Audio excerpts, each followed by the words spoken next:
My students submitted the most disturbing living history project I've ever seen.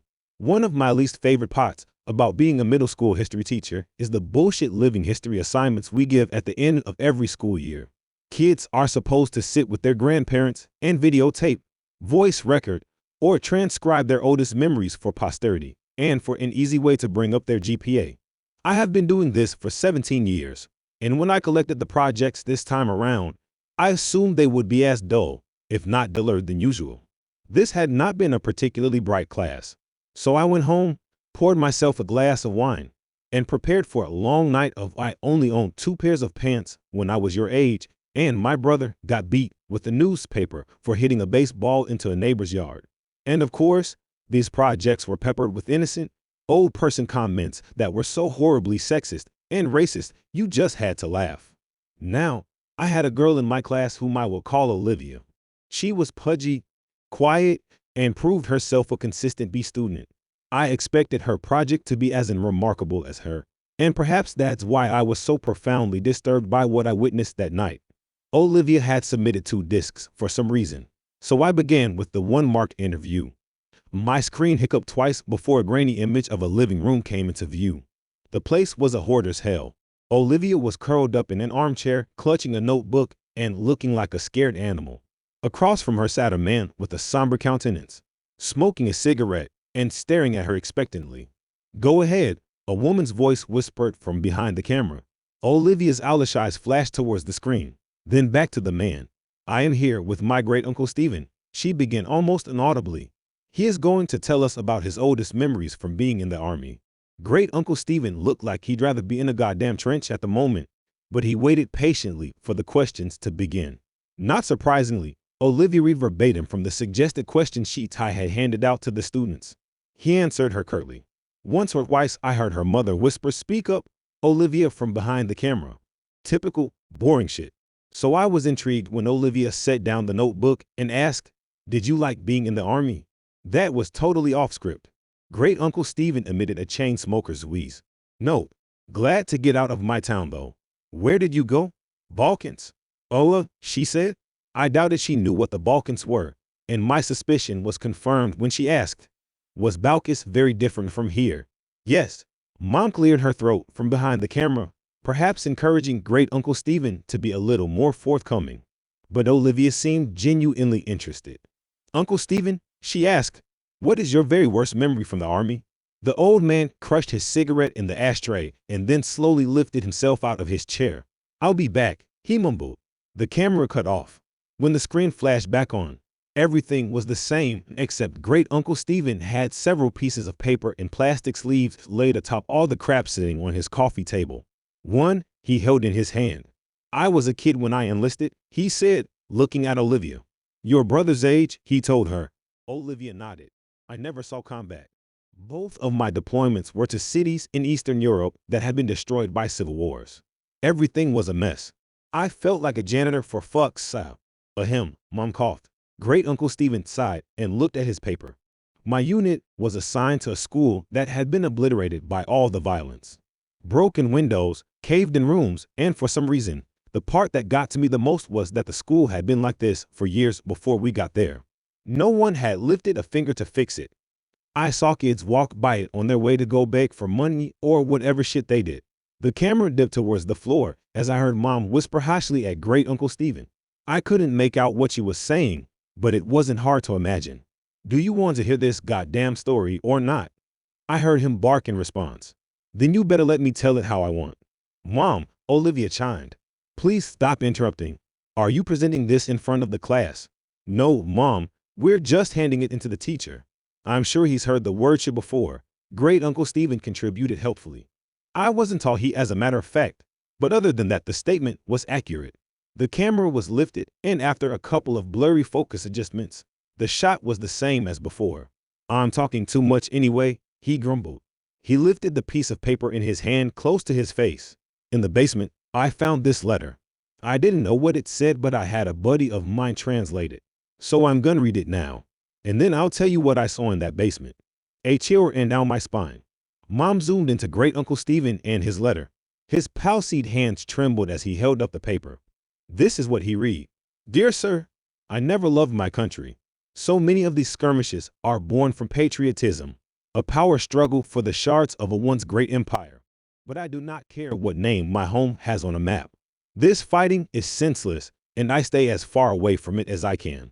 It was not these attacks and disorganized violence that took the lives of my wife and child. It was illness. Mercifully, it happened quickly for the baby. Nadia suffered for longer. I watched in horror knowing I could do nothing for them. My only solace is that I was there for them every step of the way. I stopped going to work one day, and no one came after me. I doubt they noticed I was gone. Since the school was simply across a field, visible from my window, it would have been easy to go for a few hours each day and come home quickly to care for them. But what was the point? All I did was clean floors. I was as useless to the world as I was to my family. I tried to take Nadia to the hospital, but the journey was too long and taxing. I brought her home and she died that night. After Nadia and the baby were gone, well, I don't remember much. I didn't leave my hovel, barely ate and slept, thought many times of taking my own life. Tempting though it was, I felt paralyzed by my own helplessness. The one thing that kept me sane was my radio.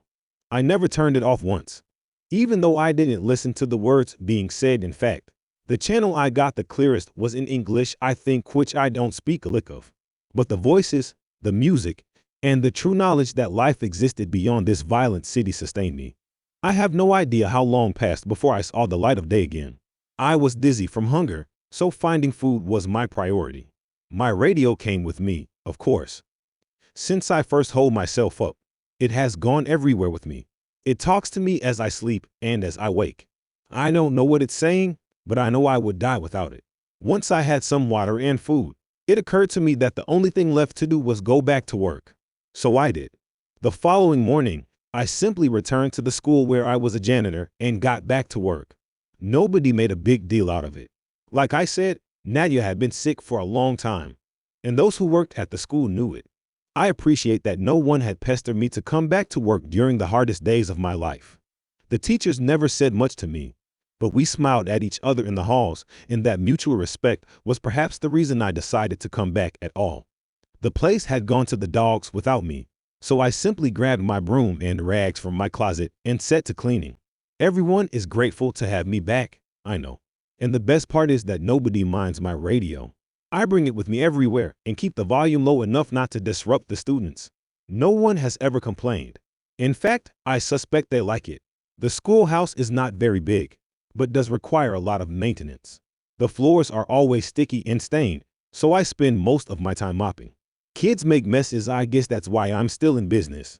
Sometimes I have to move things around to make sure I get every spot on the floor beautiful and clean, but I take pride in that. And the repairs. The school always needs tune-ups here and there, and I am happy to help. Some days I'm reconstructing a desk that broke as I whistle along with the radio. Other times I handle more serious structural issues. Days when I have work like this, I feel truly instrumental, like a cog in a larger machine. How could this school survive without me? It took me a long time, but I once again feel that I have purpose. There is a larder behind the school that is full of preserved food. In lieu of payment, I am allowed to take as much food as I need. That arrangement is fine. What would I do with money anyway? I used to bring the food back to my home, just one field away from the school, but when I started sleeping in the basement, no one seemed to notice. This school is special to me, and I cannot leave it unguarded. When I am besieged with memories of my wife and baby, I turn up the volume on the radio to drown out such thoughts. It works for me every time, except this morning, because this morning, I woke up to dead silence. I frantically examined the radio to see what had happened. I honestly cannot tell you how many days in a row I have been using it. Did it simply live out its life and die naturally? I have spent the entire day trying to fix it. Most of this time, I have been crying. I am losing my mind without it. I have given myself until sundown. If I cannot fix it by then, I am going to take my life. I am writing this because the sunlight is starting to die, and I know what my fate shall be. I have thought about taking one last walk through the halls of my school, saying goodbye to the students and teachers. I know I will be missed, but I cannot bring myself to leave this room. I cannot go anywhere knowing that my radio is dead in here. There are no more tears in me. It feels now like I can't catch my breath. I vomited what little food I had in my stomach and I am growing dizzy again like I did after Nadia died. I am not long for this world. But before I take my life, I have closed the door to this room and stuck a chair beneath the handle. It is the only room in the basement and has a small casement that lets in just enough light for me to see what I am doing. If anyone is kind enough to come looking for me, they should not be met with this gruesome sight. Perhaps they will see the door is blocked, smell my rotting body, and simply forget I ever existed. But I have placed both my radio and this note outside the door. Kind sir, if you are reading this, I have one humble request. Please fix it. Save my radio. It did not deserve to die in its sleep, and I am ashamed that I cannot revive it.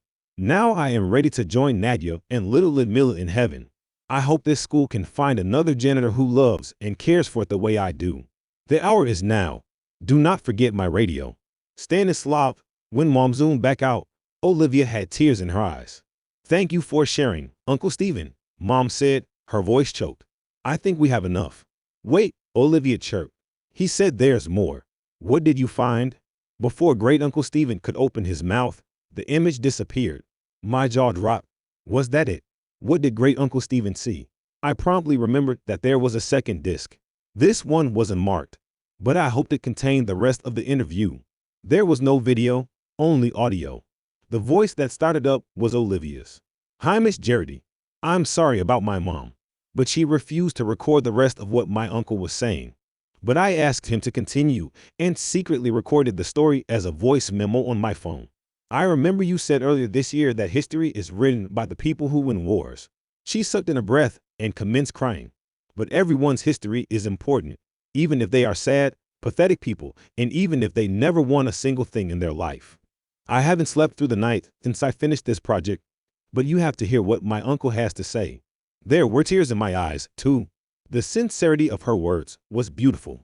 I was also flattered that she had remembered some trite phrase I threw around because it was what my history teacher said to me. Before I got too sappy over it, the audio began again. Fine, came Mom's frustrated voice. If you want to hear the rest of the story, fine, but this is not appropriate for a school project. Let me finish. Great Uncle Stephen snapped. If it's too much for you, help yourself to a snack in the kitchen. But Olivia wants to know what happened. I heard her mother mumble something and walk away. Olivia and her uncle were alone. I imagined her looking at him expectantly. So did you find the radio? Or did it get ruined when the school got blown up? He rasped, and I heard the distinct click of a lighter. That letter, he began slowly, had a date on it. What date? She inquired hungrily. It was dated 2 weeks before we started rebuilding the school. Didn't you say the school had been destroyed like 2 years ago? Yes, replied Great Uncle Stephen. It had been. There was silence as I felt goose bumps on my arms. The images that came to my mind were almost too overwhelming to express, but Great Uncle Stephen put them into words effortlessly. Clearly, he had spent his whole life thinking about it. This man, this Stanislav, went to a vandalized, falling apart schoolhouse and cleaned up blood and rubble like it was spilled drinks and dust. He smiled at dead bodies in the hallway and believed they were smiling back at him because they liked his radio. He moved around corpses so he could sweep the ground under them. The roof was half collapsed, so when it rained, he must have gotten soaking wet but was so oblivious that he didn't even feel a thing. I could hear Olivia crying steadily. I found the larder he was talking about. It was all pickled, preserved food that probably tasted like shit. Most of the stuff was moldy. Did you see the dead body? Yes, hanging from the ceiling, but still amazingly lifelike. He wasn't rotting away. This hadn't happened years ago. Did he look peaceful? She asked, a chord of desperation in her voice. Couldn't tell you. The smell was rank, and his face was blue and his eyes were bulging. Like this. I imagined him demonstrating. And the radio? Olivia wept. I heard Great Uncle Stephen take a long drag of his cigarette. It was there, all right, and it was still on.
Please subscribe and thank you so much for listening.